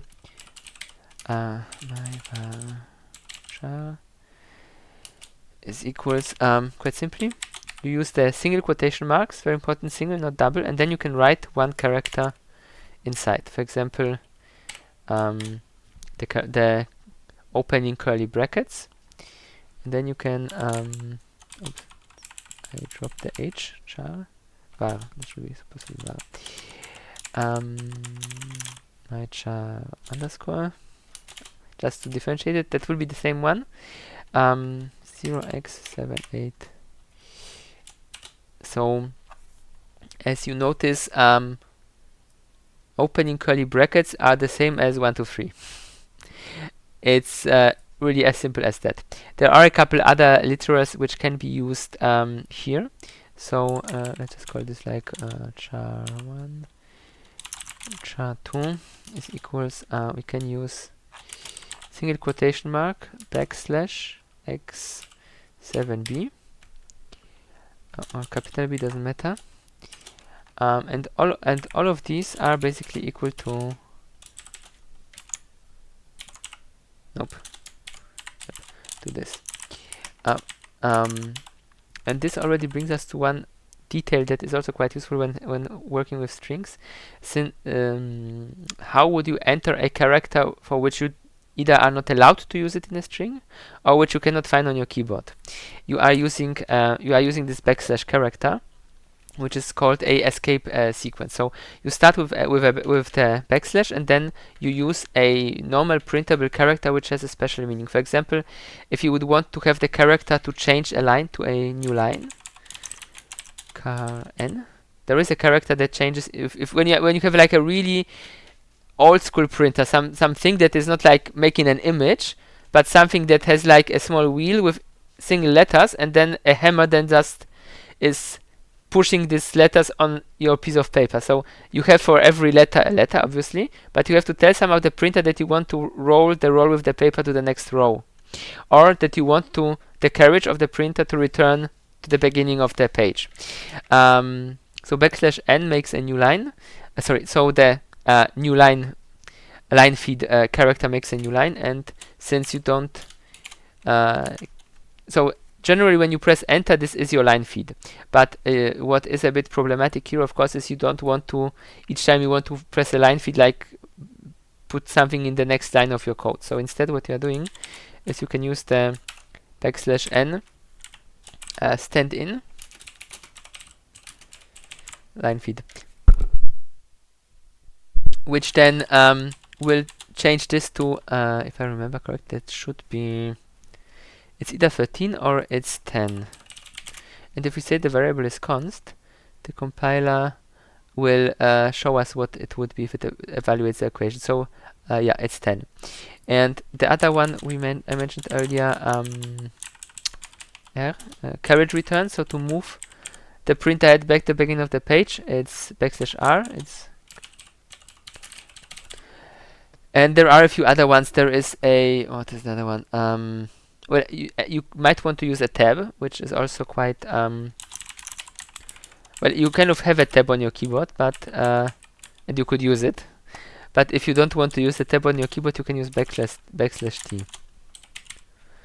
The simple reason why you would not want to maybe use a tab is because when you are watching the looking on the source code, reading the source code, you cannot tell a tab apart from a, well, 2 or 4 or however many spaces you have configured to be your tab separation, because it's just a white space. You just see, okay, it might be a tab and it might be right, or it might be a few spaces and it's wrong. So instead, to ensure that you know what it is, you can use such a escape sequence, and you can use escape X, and after escape X just provide the hexadecimal value of any value that you can put into your character. Right, good. So yeah, as already mentioned, the const variable, so we can make things const. I will just here again write this down.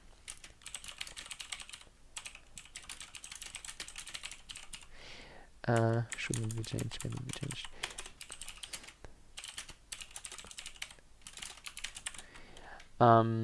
Okay, so is everything clear so far? Okay, it seems so. Yeah.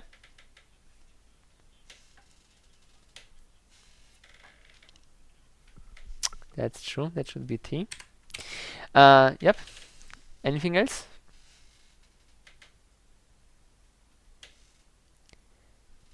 Good. If there is nothing else, so the next thing that would be nice to start with would be well, operations. So making like multiplying, dividing, and so on and so on.